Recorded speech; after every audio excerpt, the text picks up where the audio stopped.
اور روزہ پورے سال میں صرف 1 مہینہ، اور حج پوری زندگی میں 1 دن ایک مرتبہ. تو اس کا مطلب یہ ہے کہ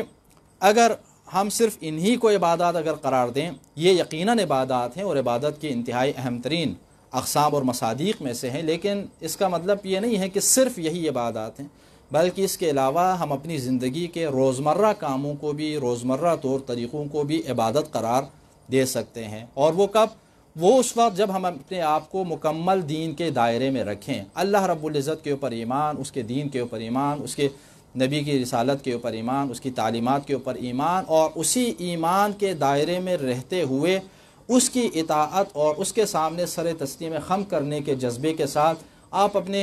زندگی کے جس کام کو بھی انجام دیں گے، جتنے امور کو انجام دیں گے، وہ سارے کے سارے عبادت قرار پائیں گے. آپ کا عام اپنے دوستوں کے ساتھ بیٹھنا عبادت قرار پائے گا، آپ کا اپنے گھر والوں کے ساتھ بیٹھنا عبادت قرار پائے گا،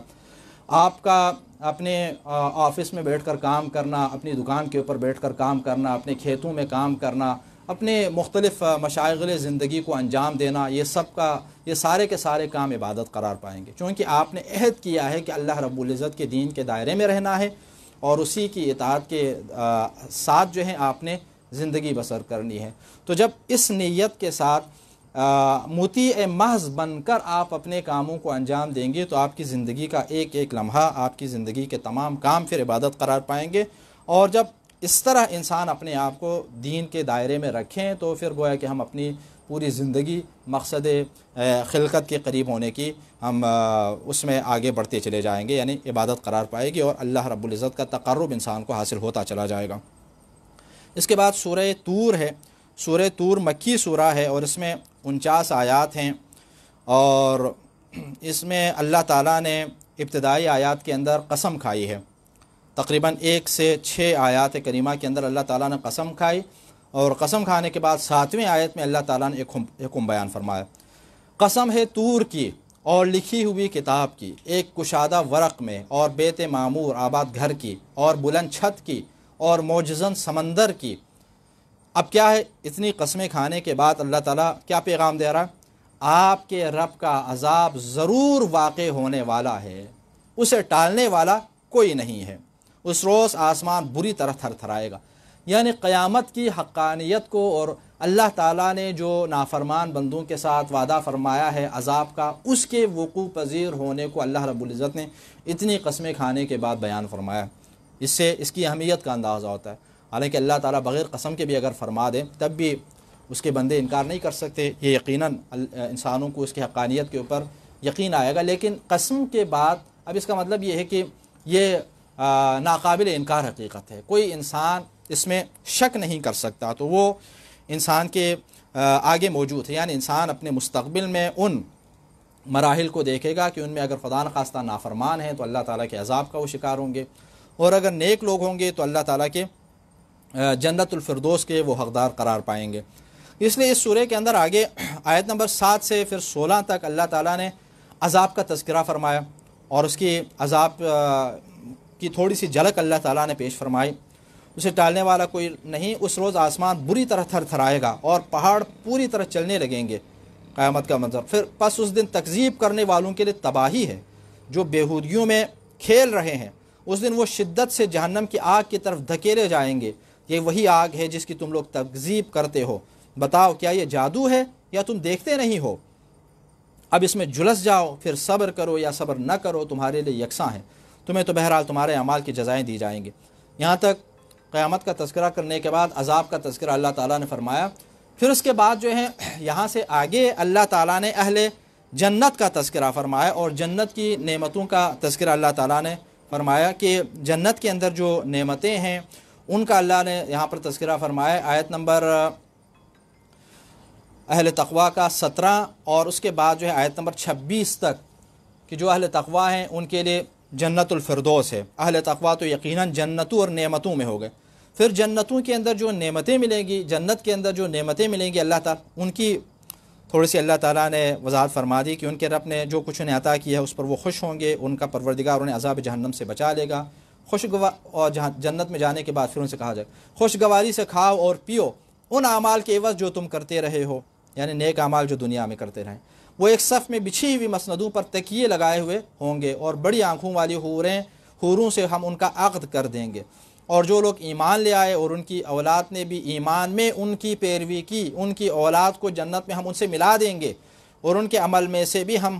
کچھ حصہ کم نہیں کریں گے۔ ہر شخص اپنے عمل کا گروی ہے، اور ہم انہیں پھل اور گوشت جو ان کا جی چاہے فراہم کریں گے۔ وہاں وہ آپس میں جام چلاتے ہوں گے جس میں نہ بےہودگی ہوگی اور نہ ہی گناہ۔ تو یہاں سے آگے اللہ تعالیٰ نے ان آیات کریمہ کے اندر نعمتوں کا تذکرہ فرمایا ہے۔ اور اس کے بعد سورہ نجم ہے۔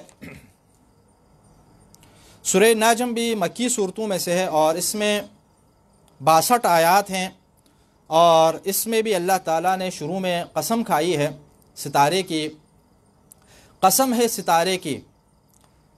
یہاں پر دیکھیں پہلی آیت کریمہ کے سورہ اس سے پہلے جو ہے طور کے اندر ابتدائی آیات کے اندر قسم کے بعد اللہ تعالیٰ نے قیامت کی حقانیت کا اور عذاب کی حقانیت کو بیان فرمایا۔ اب اس آیت میں بھی، اس سورے میں بھی آغاز میں اللہ تعالیٰ نے قسم کھائی۔ اب اس کے بعد دیکھیں کیا ارشاد فرماتا ہے قسم کے بعد، قسم ہے ستارے کی جب وہ غروب کرے، تمہارا رفیق یعنی حضور اکرم صلی اللہ علیہ وسلم، تمہارا رفیق نہ گمراہ ہوا ہے اور نہ ہی بہکا ہے۔ وما ينطق عن الهوى ان هو الا وحی یوحی، وہ خواہش سے نہیں بولتا، یہ تو صرف وحی ہوتی ہے جو اس پر نازل کی جاتی ہے۔ حضور اکرم صلی اللہ علیہ وآلہ وسلم کی حقانیت اور حضور اکرم صلی اللہ علیہ وآلہ وسلم کی صداقت اور حضور اکرم کی عصمت کی گواہی اللہ رب العزت نے قسم کھانے کے بعد سورہ مبارکہ نجم کے اندر دی ہے، کہ قسم کھائی اللہ تعالیٰ نے ستارے کی جب وہ غروب ہو، اور یہ فرمایا کہ حضور گمراہ نہیں ہوئے ہیں اور نہ ہی وہ بہکے ہیں، اور پھر یہ بھی فرمایا کہ وہ جو کچھ بولتے ہیں وحی الہی کے مطابق بولتے ہیں۔ حضور اکرم صلی اللہ علیہ وسلم کا کلام حق ہے۔ اب یہاں پر ایک یہ ہے کہ قرآن کریم بھی یقیناً وحی الہی ہے، اور اس آیت کریمہ کے مطابق حضور اکرم صلی اللہ علیہ وسلم جو کچھ ارشاد فرماتے ہیں وہ بھی وحی الہی ہے۔ تو اب ان دونوں میں پھر فرق کیا ہے؟ تو اس لیے یہاں پر مفسرین نے بیان فرمایا ہے کہ قرآن کریم الفاظ بھی اللہ رب العزت کی طرف سے ہیں، یعنی مکمل اس کی ترکیب، اس کے الفاظ، سارے جملے اللہ رب العزت کی طرف سے ہیں، اور اپنے ان الفاظوں کے ساتھ یہ اعجاز ہے اور معجزہ ہے، تب یہ کیا ہے قرآن کریم کی آیات ہیں۔ لیکن اگر مفہوم اللہ رب العزت کی طرف سے، حکم اللہ رب العزت کی طرف سے، انہی کو حضور اکرم صلی اللہ علیہ وآلہ وسلم اپنے انداز میں اپنے طور پر جب بیان فرمائے تو یہ کلام رسول ہے۔ تو لہٰذا جس طرح اللہ رب العزت کا قول حق ہے، بالکل اسی طرح حضور اکرم صلی اللہ علیہ وآلہ وسلم کی زبان اطہر سے نکلنے والے تمام کلمات بھی حق ہیں۔ آپ صلی اللہ علیہ وسلم کی زبان مطہر سے کوئی ایسی بات نکلتی ہی نہیں ہے کہ جو خلاف حق ہو، اللہ تعالیٰ کے دین کے خلاف ہو، یا کلی طور پر وحی الہی کے دائرے سے باہر ہو۔ تو لہٰذا حضور اکرم نے جو کچھ ارشاد فرمایا ہے اپنی زندگی کے اندر، ان سب کی حقانیت کے اوپر ایمان رکھنا ہمارے فرائض میں شامل ہے، اور اس کو بطور سنت اپنانا اور ان کو اپنے لیے حجت قرار دینا، کلام الہی کو، احادیث نبوی کو اپنے لیے حجت قرار دینا بھی ان آیت کریمہ کے مطابق کیا ہے،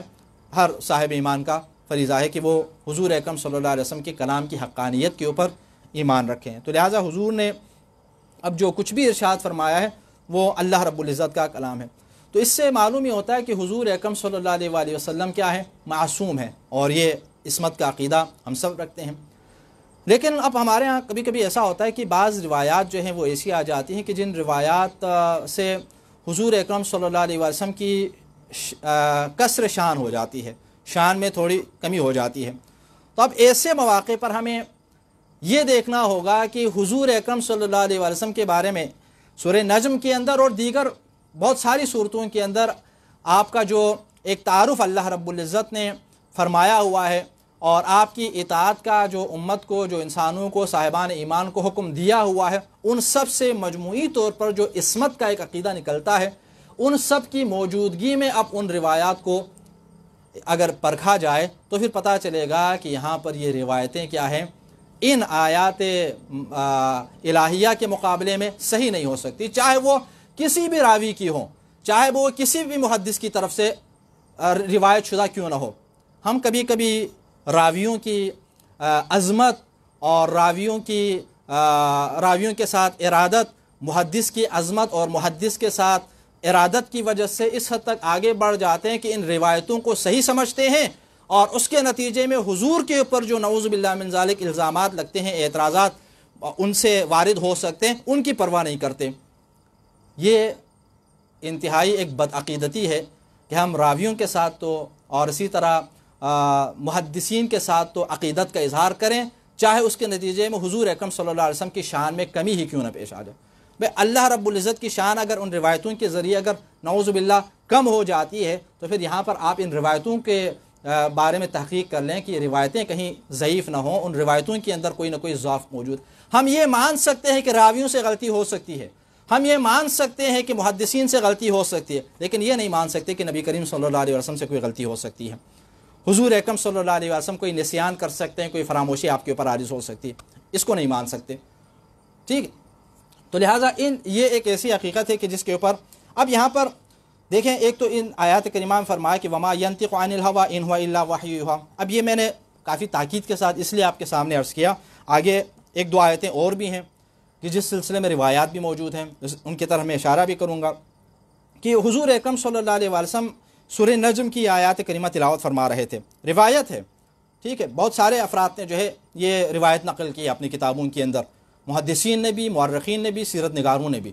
اب دیکھیں یہ جو میں نے ابھی آپ کے سامنے اصول رکھا ہے کہ قرآن کریم نے جب حضور اکرم کا ایک مقام اور مرتبہ اور آپ کی عصمت کے عقیدے کو آپ کے سامنے واضح فرما دیا ہے، آپ کی عدم گمراہی کے اوپر اللہ رب العزت نے مہر ست فرما دی ہے، تو اب اس کے بعد جس طرح کی روایتیں بھی آپ کے پاس آ جاتی ہیں ان کو آپ قرآن کریم کی آیت کریمہ کے اوپر رکھ کر جو ہے جانچنے کی کوشش کر لیں۔ اب آگے جو آیات ہیں وہ یہ ہیں، آگے آیت نمبر 19 اور 20 میں حضور اکرم صلی اللہ علیہ وسلم تلاوت کرتے کرتے یہاں تک پہنچے، افرأیتم اللات والعزی ومناۃ الثالثۃ الاخری۔ پہلے میں ترجمہ کر لوں کہ بتحقیق، اچھا آیت نمبر دیکھیں 19 کا ترجمہ ہے کہ بلا تم لوگوں نے لات اور عزیٰ کو دیکھا ہے اور پھر تیسرے منات کو بھی۔ جب یہاں تک حضور اکرم صلی اللہ علیہ وسلم پہنچے تو نعوذ باللہ من ذالک حضور اکرم صلی اللہ علیہ وسلم کی زبان مبارک سے علیاذ باللہ نقل کفر نباشت آپ کے سامنے عرض کر رہا ہوں، شیطان نے یہ الفاظ کہلوائے، تلک الغرانیق العلا ان شفاعتہن لترجا، کہ یہ انتہائی مقدس پرندے ہیں، ٹھیک ہے، کون؟ لات، عزیٰ اور منات، یعنی جو مشرکین کے معبود تھے، مشرکین کے جو بت تھے، ان شفاعتہن لترجا، اور ان کی شفاعت کی امید کی جاتی ہے، یعنی مشرکین جو عقیدہ رکھتے تھے کہ یہی بت ہمارے لیے شفیع بنیں گے کل قیامت کے دن، حضور اکرم صلی اللہ علیہ وسلم نے نعوذ باللہ من ذالک ان کلمات کو اپنی زبان کے اوپر جاری فرما دیے۔ اب اس کے بعد کیا ہوا؟ اس کے بعد یہ ہوا کہ حضور اکرم صلی اللہ علیہ وسلم نے سجدہ کیا، اور جب آپ نے سجدہ کیا تو چونکہ آپ نے اپنی زبان سے ایسے الفاظ اور ایسے کلمات جاری کیے تھے جس سے مشرکین کے عقیدے کی تائید ہوتی تھی، تو وہ مشرکین جو اس وقت آپ کے ساتھ بیٹھے تھے، ارد گرد تھے، سن رہے تھے، وہ آپ کی ان باتوں سے خوش ہو گئے اور انہوں نے آپ کے ساتھ سجدہ کیا، حضور اکرم صلی اللہ علیہ وسلم کے ساتھ انہوں نے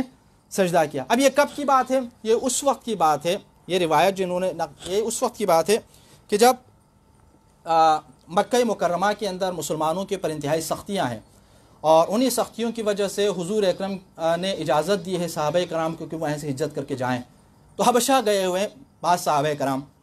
اپنی جانیں بچانے کے لیے، اور حبشہ میں سکون کے ساتھ زندگی گزار رہے ہیں۔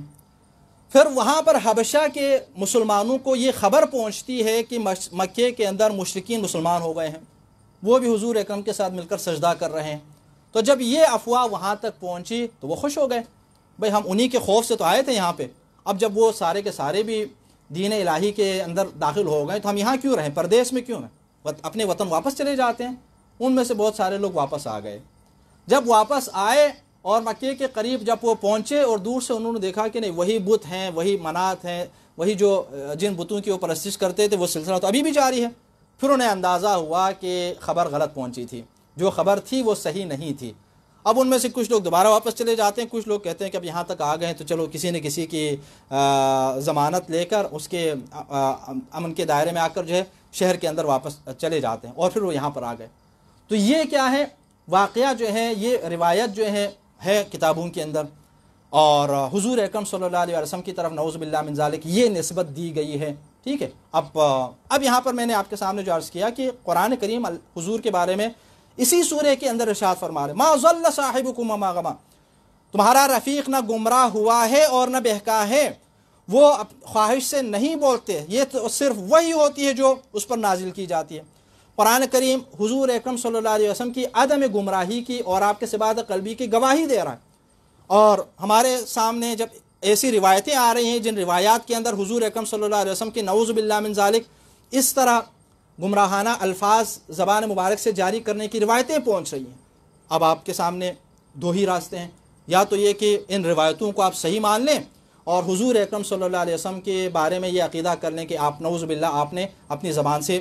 شیطانی آیات، جن کو روایت کے اندر کہا گیا شیطانی آیات یا آیات غرانق کہا جاتا ہے، یہ جاری کر دیے الیاذ باللہ، یا یہ کہ آپ یہ کہیں کہ حضور تو ایسے نہیں ہو سکتے، بس راوی سے غلطی ہو گئی ہے، راوی سے غلطی کا امکان کیوں، چونکہ وہ معصوم نہیں ہے، محدث سے غلطی ہو گئی ہے کیوں، چونکہ وہ معصوم نہیں ہے، ان سے غلطی ہو سکتی لیکن حضور سے غلطی نہیں ہو سکتی، حضور اکرم صلی اللہ علیہ وسلم معصوم ہے۔ عام طور پر دیکھیں محدثین کا بھی طریقہ کار یہ ہوتا ہے کہ ضروری نہیں ہے کہ اس نے جان بوجھ کر ایسی روایتیں شامل، وہ اپنے لیے ایک اصول بنا لیتا ہے،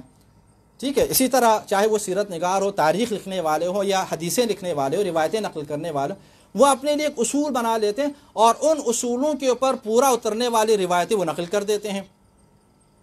ٹھیک ہے، اسی پیمانے کے اوپر اترنے والی روایتیں نقل کر دیتے ہیں۔ اب ہو سکتا ہے ان میں سے کچھ روایتیں اس طرح کی جو روایتیں وہ اس کے اصول کے اوپر پورا اتر رہے تو انہوں نے نقل کر دی، اس کا مقصد پیغمبر اکرم کی توہین کرنا یا فلان حضور اکرم کی طرف کوئی غلط نسبت دینا نہیں ہوتا، لیکن اب ان کی بنا پر، اسی بنا پر ان روایتوں کی بنیاد پر ہم عقیدہ قائم کر لیں کہ نعوذ باللہ من ذالک حضور اکرم سے اس طرح کی غلطیاں ہو جاتی ہیں، آپ اپنی زبان مبارک سے شیطانی آیات جو ہیں وہ بیان فرما سکتے ہیں، تو یہ کیا ہے، یہ انتہائی گستاخی ہے حضور اکرم کی شان میں، شان رسالت میں، کہ ہم پیغمبر اکرم کے بارے میں ایسا سوچیں۔ تو یہ کیا ہے حضور کے بارے میں ایک، اور حقیقت وہاں پر کیا تھی، بعد میں ان روایات کے حوالے سے بہت سارے افراد نے اس کے اوپر ان کی تردید کی ہے، ان کے اوپر اعتراض بھی کیا ہے، اور اعتراضات میں یہ ہے کہ حضور اکرم صلی اللہ علیہ وآلہ وسلم کی زبان مبارک کے اوپر ہو ہی نہیں سکتا کہ شیطان جو ہے آپ کے قلب و ذہن کے اوپر حاوی ہو، اور پھر کیا ہے حضور اکرم صلی اللہ علیہ وسلم اپنی زبان مبارک سے ان الفاظ کو جاری کرے جو شیطان کہلوانا چاہ رہا ہے۔ قرآن کریم کے اندر تو کئی جگہ اللہ تعالیٰ نے شیطان کے ساتھ اپنی گفتگو کو جب پیش فرمایا تو وہاں پر شیطان نے یہ کہا ہے لَأُغْوِيَنَّهُمْ أَجْمَعِينَ إِلَّا عِبَادَكَ مِنْهُمُ الْمُخْلَصِينَ، اس نے اعلان کیا کہ آپ کے مخلص بندوں کو میں گمراہ نہیں کر سکتا۔ تو لہٰذا حضور اکرم صلی اللہ علیہ وآلہ وسلم سے بڑھ کر اخلاص کا مالک اور اللہ رب العزت کے اوپر معتقد اور آپ کی ذات کی معرفت رکھنے والی ہستی کون ہے؟ کوئی بھی نہیں۔ تو لہٰذا یہاں پر یہ نہیں ہو سکتا کہ نعوذ باللہ شیطان جو ہے وہ چند لمحات کے لیے ہی صحیح حضور کے اوپر غالب آ جائیں، یہ ناممکن ہے۔ تو اس لیے یہ روایتیں صحیح نہیں ہیں، اور یہاں پر حقیقت کیا تھی کہ حضور اکرم صلی اللہ علیہ وآلہ وسلم نے آیات کریمہ کی تلاوت فرمائی، اور اگر تاریخی روایات کے اندر یہ واقعہ بھی ہے کہ دوسرے لوگوں نے اگر سجدہ کر لیا تو انہی شیطانوں میں سے ایک شیطان نے، انہی شیاطین میں سے کہ جو مشرکین میں ہیں، اس نے حضور اکرم نے جب یہاں پر تلاوت کی تو اپنی زبان سے یہی لفظ جاری کر دے، نہ کہ حضور اکرم اپنی زبان مبارک سے الفاظ جاری کر رہے ہیں کہ ان شفاعتہن لترجا، نہیں، وہ جو ایک مشرک ہے، جو ان منات اور لات اور عزا کی پرستش کرنے والا ہے اور اس کا عقیدہ، اس کی معبودیت کا عقیدہ اپنے ذہن کے اندر رکھتا ہے، وہ اپنی زبان سے اس گستاخانہ اور شیطانی الفاظوں کو اپنی زبان کے اوپر جاری کرتا ہے، تو اور پھر وہاں پر جو شور ہوا تو پھر باقی لوگ یہ سمجھتے ہیں کہ شاید حضور اکرم صلی اللہ علیہ وآلہ وسلم جو ہے ایسا ارشاد فرمائے۔ حضور اکرم کی زبان مطہر کے اوپر، حضور اکرم صلی اللہ علیہ وسلم کے قلب مطہر کے اوپر، ذہن عالیہ کے اوپر شیطان کے غالب آنے کا سوال ہی پیدا نہیں ہوتا۔ قرآن کریم کی یہ آیت کریمہ جہاں پر اللہ تعالیٰ نے مطلق طور پر پیغمبر اکرم کی اطاعت کرنے کا حکم دیا ہے، وہ تمام آیات کریمہ آپ کی عصمت مطلقہ کے اوپر جو ہے وہ دلالت کرتی ہیں۔ تو حضور اکرم صلی اللہ علیہ وسلم وہ ہستی ہیں کہ جو لوگوں کو ہدایت کی طرف بلانے آئے، جو لوگوں کو شیطان سے بچانے کے لیے آئے، شیطانی گمراہیوں سے ہم حضور کی تعلیمات کے اوپر عمل کر کے بچ سکتے ہیں۔ تو آپ کے بارے میں اس قسم کے روایتوں کی بنیاد پر یہ عقیدہ رکھنا کہ نعوذ باللہ آپ سے یہ غلطی ہو سکتی ہے، یہ کیا ہے، یہ واقعی توہین ہو جائے گی حضور اکرم کی شان میں۔ پھر آگے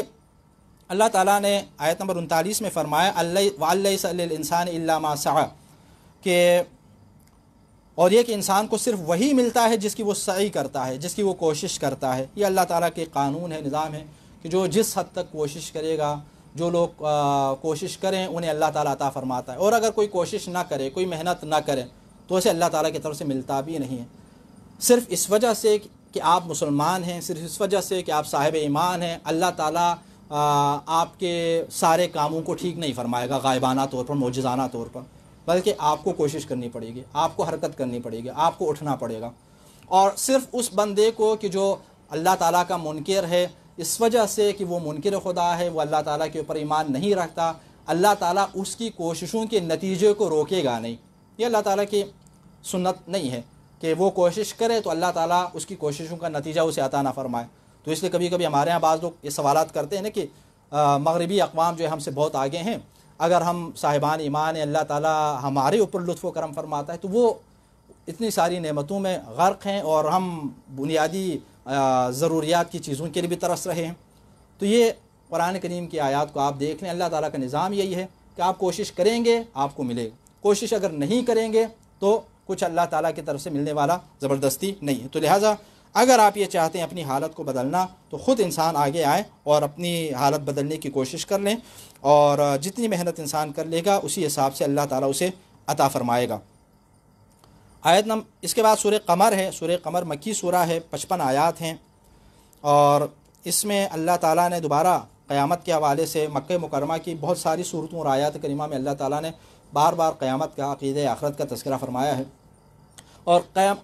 قیامت قریب آ گئی اور چاند شق ہو گیا، وانشق القمر، اور کفار اگر کوئی نشانی دیکھ لیتے ہیں تو منہ پھیر لیتے ہیں اور کہتے ہیں یہ تو وہی ہمیشہ کا جادو ہے۔ انہوں نے تکذیب کی اور اپنی خواہشات کی پیروی کی، اور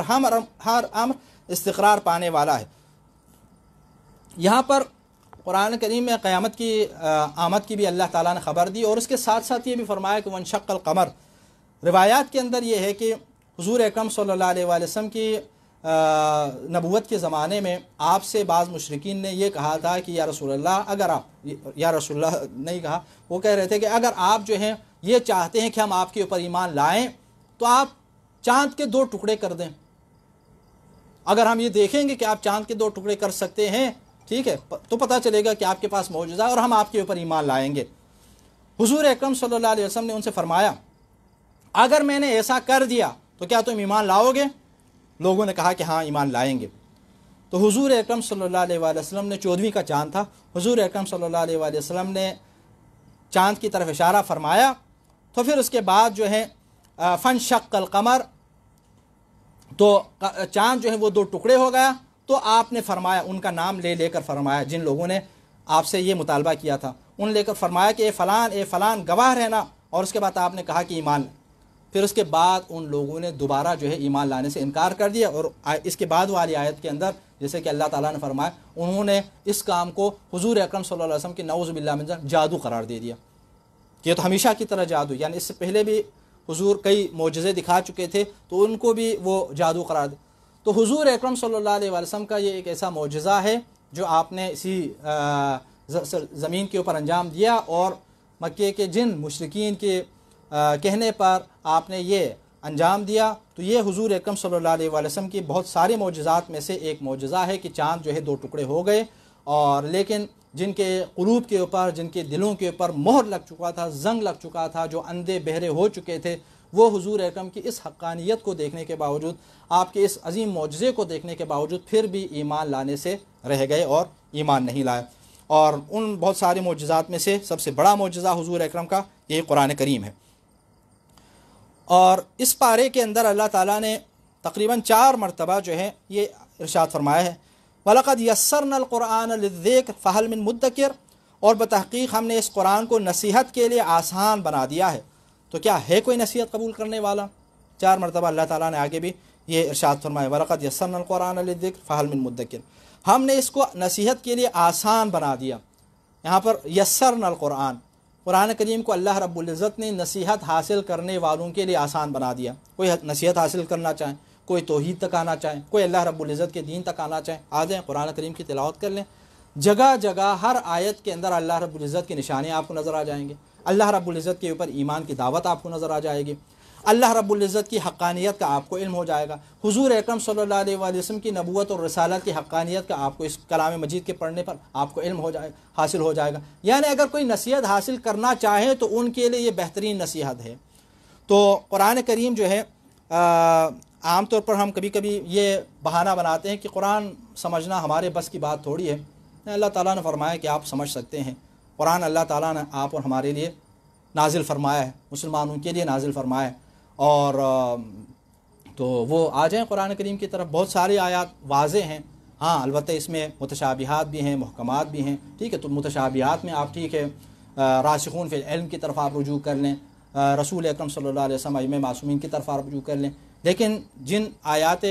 کریمہ کے مفاہیم کو آپ سمجھ سکتے ہیں، اس کے پیغام کو آپ لے سکتے ہیں، اس کے پیغام کو آپ لے لیں، اس کے پر عمل کرنے کی کوشش کر لیں۔ کون سا ایسا انسان ہے کہ جو بہت ساری آیات کریمہ کے مفہوم کو اور پیغام الہی کو کم از کم اس حد تک نہیں سمجھ سکتا کہ اللہ تعالیٰ آپ کو دائرہ اسلام کے اندر آنے کی دعوت دے رہا ہے، نیکیاں کرنے کی دعوت دے رہا ہے، گمراہی سے اور برائی سے بچنے کی دعوت دے رہا ہے۔ کم از کم اس حد تک تو انسان سمجھ سکتا ہے۔ تو انسان سمجھ کر اگر عمل کرنا چاہے، نصیحت حاصل کرنا چاہے، تو یہ قرآن کریم ہم نے ان کے لیے آسان کر دیا ہے۔ البتہ اس کی تفصیلات کا جاننا، اس کے لیے یقینی بات ہے کہ ہم علماء کے محتاج ہوتے ہیں، علماء کرام مثلا اس کو بیان کرتے ہیں، یعنی زیادہ بہتر انداز میں آپ کے سامنے بیان کر سکتے ہیں، اور روایات کی روشنی میں، احادیث کی روشنی میں وہ آپ کے سامنے پھر مزید کھول کر بیان کرتے ہیں۔ آج کل ہمارے پاس جو ہے کوئی بہانہ بھی نہیں ہے، دیکھیں اتنے اپنی زبان میں بھی اگر آپ پڑھنا چاہیں، اس کے مفہوم کو سمجھنا چاہیں، اتنے ترجمے موجود ہیں، اتنے ترجمے موجود ہیں، جس مترجم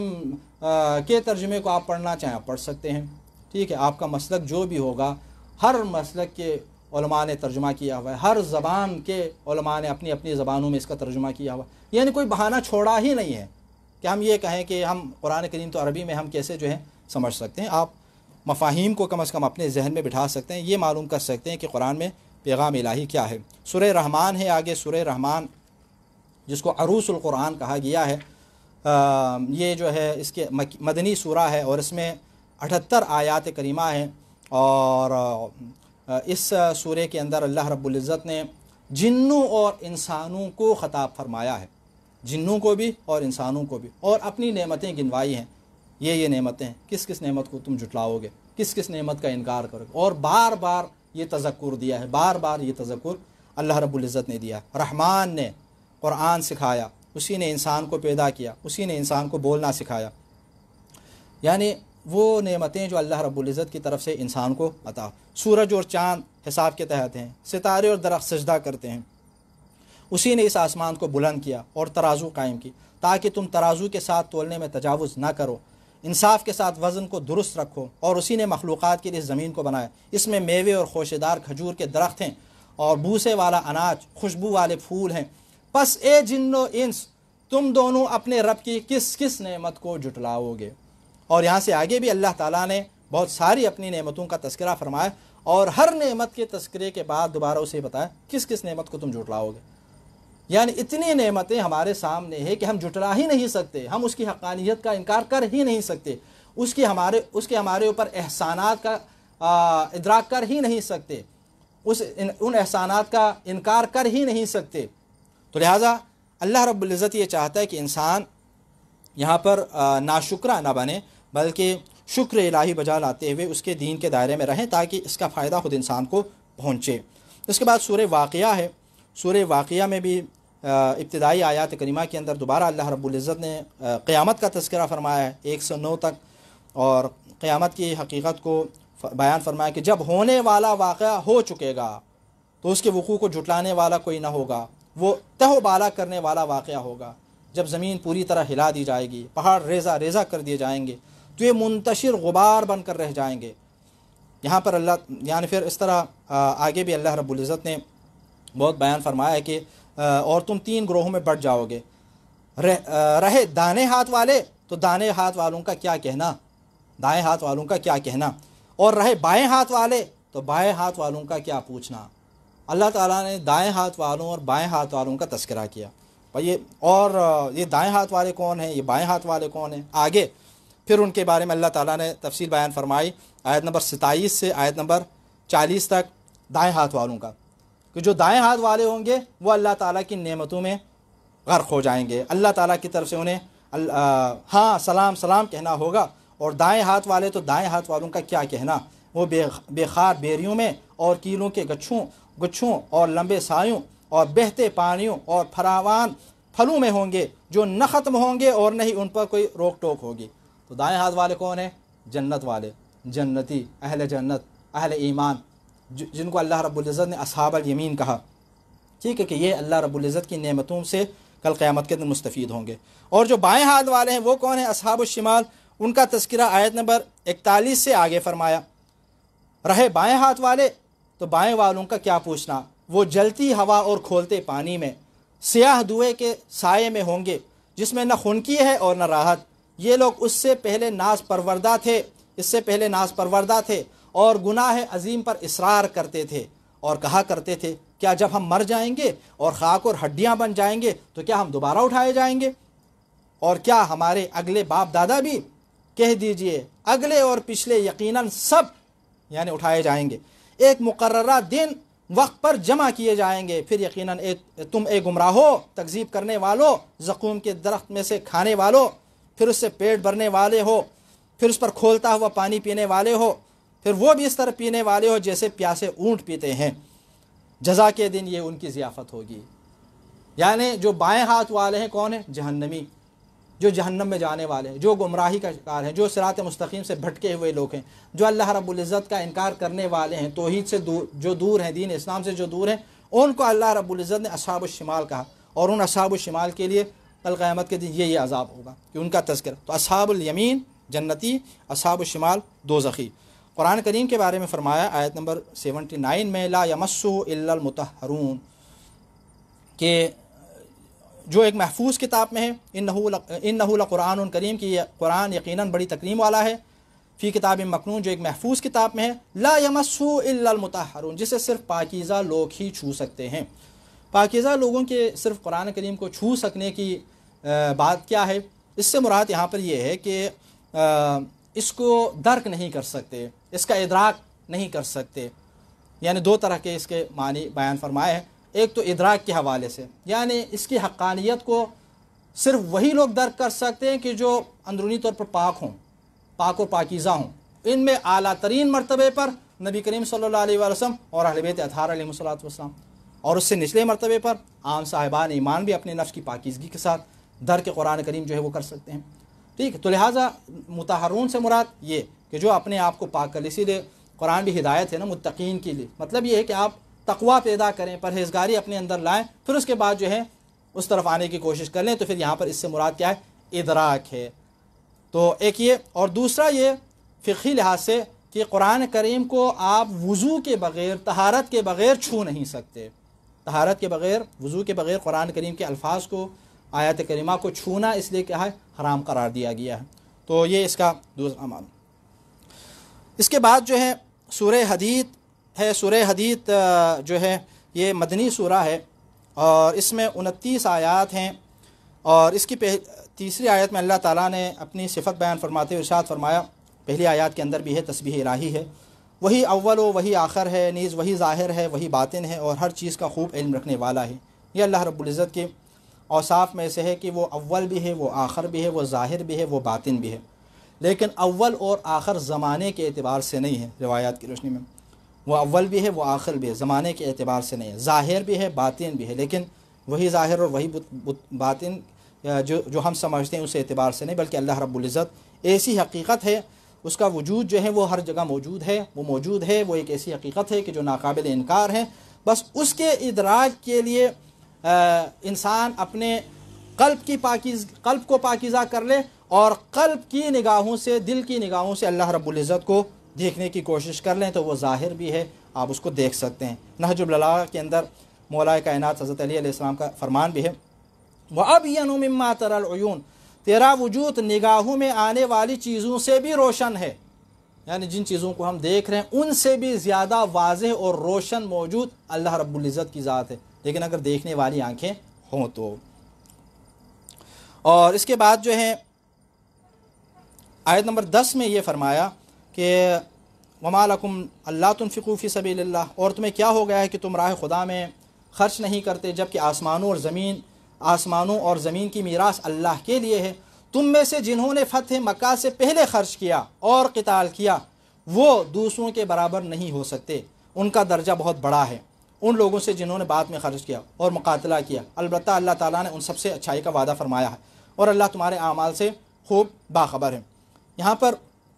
انفاق کے حوالے سے فرمایا کہ جو پہلے انفاق کرتے تھے فتح مکہ سے پہلے کی صورتحال مختلف تھی، فتح مکہ کے بعد تو آپ جانتے ہیں کہ آسانیاں مسلمانوں کے سامنے آ گئی، پھر باقاعدہ کوئی خاص ایسی بڑی جنگ پیش نہیں آئی جو اس سے پہلے آ رہی تھی۔ ہر سال کوئی نہ کوئی جنگ جو ہے، یہی مشرکین تھے زیادہ سے زیادہ، مکے کے زیادہ تر لوگ تھے کہ جو بار بار آ رہے تھے پیغمبر اکرم کے مقابلے میں اور اسلام کو، تو اس زمانے میں جو لوگ انفاق کر رہے تھے ان کا اخلاص یقیناً اور ہوگا۔ پھر اس کے بعد جو ہے حالات جب ٹھیک ہو گئے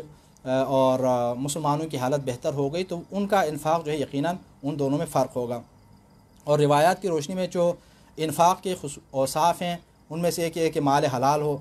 عمدہ مال ہو، ردی نہ ہو، مال کی ضرورت ہو، زندگی کے آخری لمحات میں نہ ہو، مستحق ترین کو دے دے، اس انفاق کو راز میں رکھے، دینے کے بعد نہ جتلائے،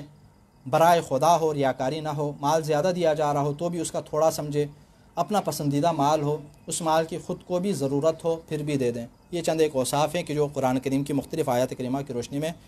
یہاں پر لکھا گیا ہے۔ اس کے بعد جو ہے ایک آیت ہے 11ویں آیت، جن میں یہ فرمایا کہ کون ہے جو اللہ کو قرض حسنہ دے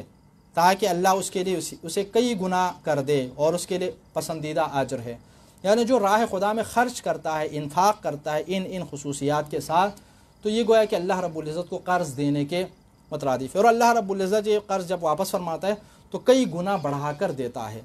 جو اس کی راہ میں انسان خرچ کر دے تو کئی گنا بڑھا کر، ابھی تو اسی دنیا کے اندر اللہ تعالیٰ دے دیتا ہے، اور اس دنیا کے اندر اگر انسان کو نہ ملے تو آخرت میں یقیناً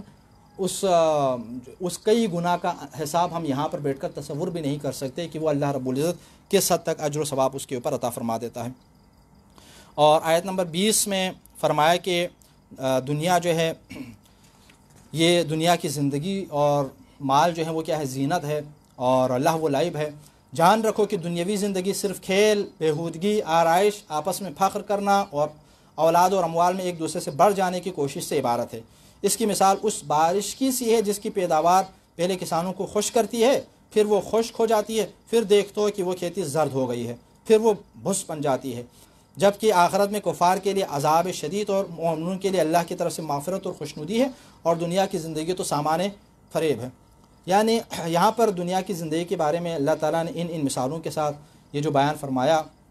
یہ آخرت کے مقابلے میں اس طرح ہے، یہ کیا ہے، بےہودگی کے سوا یا کھیل کے سوا کچھ نہیں ہے۔ حقیقی جو زندگی ہے وہ آخرت کی زندگی، اس طرح ایک اور آیت کریمہ میں اللہ تعالیٰ نے فرمایا کہ حقیقی جو زندگی ہے وہ کیا ہے، آخرت کی زندگی ہے یہ۔ لیکن اگر اسی دنیا کو آخرت کی زندگی کا مقدمہ قرار دے دے، اس کی تیاری اگر کر لے تو یہی زندگی انسان کے لیے کیا ہے، باعث فخر بھی ہے اور ان نعمتوں تک پہنچنے کا ذریعہ بھی ہے۔ تو لہٰذا مال اور اولاد جہاں انسان کے لیے آزمائش ہے وہاں باعث نعمت بھی ہے کہ انہی مال اور اولاد کے ذریعے انسان کیا ہے، جنت الفردوس تک بھی جا سکتا ہے، پہنچ سکتا ہے۔ اور آیت نمبر 23 میں فرمایا لِكَيْ لَا تَأْسَوْا عَلَىٰ مَا فَاتَكُمْ وَلَا تَفْرَحُوا بِمَا آتَاكُمْ، تاکہ جو چیز تم لوگوں کے ہاتھ سے چلی جائے اس پر تم رنجیدہ نہ ہو، اور جو چیز تم لوگوں کو عطا ہو اس پر اترایا نہ کرو۔ اللہ کسی خود پسند فخر جتانے والے کو پسند نہیں فرماتا۔ یہاں پر اس آیت کریمہ کے اندر اللہ تعالیٰ نے ایک خاص صفت جو بیان فرمائی ہے ان لوگوں کی کہ جو اللہ تعالیٰ کی مغفرت کی طرف آنے والے لوگ ہیں، جو مغفرت الہی کے قریب ہونا چاہتے ہیں، ان کی کیفیت ایسی ہوتی ہے کہ اگر کوئی چیز اس دنیا سے چھن جائے تو اس سے اتنا غمگین نہیں ہوتے کہ یہ سمجھے کہ بس میری تو دنیا گئی، میری تو زندگی ختم ہو گئی۔ اور اسی طرح اگر کوئی نعمت ظاہری طور پر اگر مل جائے تو اس پر اس حد تک خوش نہیں ہوتے کہ اس پر اترانا شروع کر دے، اس کی وجہ سے دین کا انکار کر دے، اس کی وجہ سے حقوق کا انکار کر دے، اللہ رب العزت کی فرمان برداری کو ہی ترک کرنا شروع کر دے، جس طرح بعض لوگوں کی مثلا کیفیت خدا نخواستہ ایسی ہو جاتی ہے۔ تو یہاں پر یہ جو آیت کریمہ اس کے حوالے سے امیر المومنین علیہ السلام کا ایک فرمان ہے، انتہائی خوبصورت ایک فرمان ہے کہ جب آپ سے زہد کے بارے میں جب پوچھا گیا کہ زہد کیا ہے، پرہیزگاری زہد کیا ہے، تو امام نے اسی آیت کریمہ کا حوالہ دیا۔ نہج البلاغہ کے اندر یہ موجود ہے۔ آپ نے ارشاد فرمایا کہ الزہد کلمۃ بین کلمتین من القرآن، زہد جو ہے وہ قرآن کے دو کلموں کے درمیان موجود ہے، دو جملوں کے درمیان موجود ہیں۔ قال اللہ سبحانہ لکی لا تأسوا علی ما فاتکم ولا تفرحوا بما آتاکم فمن لم یأس علی الماضی ولم یفرح بالآتی فقد اخذ الزہد بطرفی۔ پھر آپ نے یہ فرمایا جو چیز ہاتھ سے چلی جائے اس پر تم رنجیدہ نہ ہو، اور جو چیز اللہ تم کو دے دے اس پر اترایا نہ کرو۔ جو شخص گزشتہ پر رنجیدہ نہ ہو اور آنے والی چیز پر اترایا نہ کرے تو اس نے زہد کو دونوں طرف سے پکڑ لیا ہے۔ زہد یہی ہے کہ انسان ملنے پر قابو سے باہر نہ ہو جائے، چھننے پر کیا ہے نا امید نہ ہو جائے، مایوس نہ ہو جائے، اور یہ نہ سمجھے کہ پوری زندگی اس کی تباہ ہو گئی، دنیا ختم ہو گئی۔ نہیں، اللہ رب العزت کبھی کبھی آزمائش فرما دیتا ہے۔ آیت نمبر 25، آخری آیت آپ کے سامنے پڑھ لوں۔ خلقت انبیاء کرام کے مقصد کو اللہ تعالیٰ نے بیان فرمایا، لقد ارسلنا رسولنا بالبینات وانزلنا معهم الکتاب والمیزان لیقوم الناس بالقسط۔ بتحقیق ہم نے اپنے رسولوں کو واضح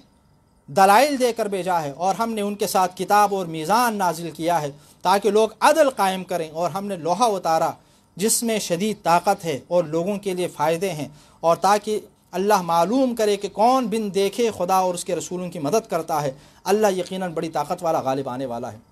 اللہ تعالیٰ نے رسولوں کی خلقت کا مقصد یہاں پر فرمایا کہ ان کو مبعوث فرمانے کا ایک مقصد یہاں پر یہ بھی ہے تاکہ لوگ عدل قائم کریں، لوگ عدل و انصاف کے اوپر جو ہے وہ زندگی گزاریں، اللہ رب العزت کے دین کے دائرے میں رہیں۔ جب انسان اللہ تعالیٰ کے دین کے دائرے کے اندر آئیں گے، اس کے فرامین کی اطاعت کریں گے، فرامین کے اوپر عمل کریں گے تو عدل قائم ہو جائے گا، ٹھیک ہے۔ یعنی اللہ رب العزت یہ چاہتے ہیں کہ عادلانہ معاشرہ وجود میں آ جائے انسانوں کے درمیان۔ انبیاء کرام کا مقصد یہی تھا کہ عادلانہ معاشرہ جو ہے وہ لوگوں کے درمیان جو ہے وہ ایجاد کر لیں۔ یعنی انبیاء کرام لوگوں کو عدل کی طرف بلا رہے تھے، اور لوگ کتنے بدبخت تھے کہ ظالمانہ نظام کی طرف جا رہے تھے، فرعون کی طرف جا رہے تھے، نمرود کی طرف جا رہے تھے، گمراہی کی طرف جا رہے تھے۔ یہ اس عدل کے مقابلے میں ظلم، انصاف کے مقابلے میں ناانصافی، یعنی کبھی کبھی انسان اس حد تک پستی کا شکار ہو جاتا ہے کہ عدل کے مقابلے میں، انصاف کے مقابلے میں ظلم اور ناانصافی کو پسند کرنے لگ جاتا ہے۔ لیکن انبیاء کرام کا جو مقصد ہے وہ یہ، اسی لیے بہرحال ایک دن ایسا آئے گا کہ اس دنیا کے اندر یقیناً اللہ رب العزت کا یہ مقصد جو ہے وہ پورا ہو جائے گا، اور اسی لیے روایات کے اندر یہ کہ حضرت امام مہدی علیہ السلام جب تشریف لائیں گے تو اس دنیا کو اسی طرح عدل و انصاف سے بھر دیں گے جس طرح یہ دنیا جو ہے وہ ظلم و ستم سے بھر چکی ہوگی، اور اس کے بعد ایک انتہائی خوبصورت عادلانہ معاشرہ وجود میں آئے گا جہاں پر لوگ ایک دوسرے کے حقوق کا خیال رکھیں گے، لوگ ایک دوسرے کے ساتھ منصفانہ انداز میں پیش آئیں گے۔ امام زمانہ عجل اللہ تعالیٰ فرجہ الشریف جو ہیں وہ سربراہ حکومت ہوں گے، تو اور لوگ جو ہیں معنوی طور پر بھی، مادی طور پر بھی کمال اور تعالی کی طرف جو ہے وہ ترقی کرتے چلے جائیں گے۔ اور دعا ہے کہ آخر میں کہ پروردگار بحق محمد و آل محمد ہمیں قرآن کریم کی آیت کریمہ کے اوپر عمل کرنے کی توفیق عطا فرما، اور دعا ہے کہ پروردگار بحق محمد و آل محمد امام زمانہ کے ظہور میں تعجیل فرما، اور ہمیں ان کے اعوان و انصار میں سے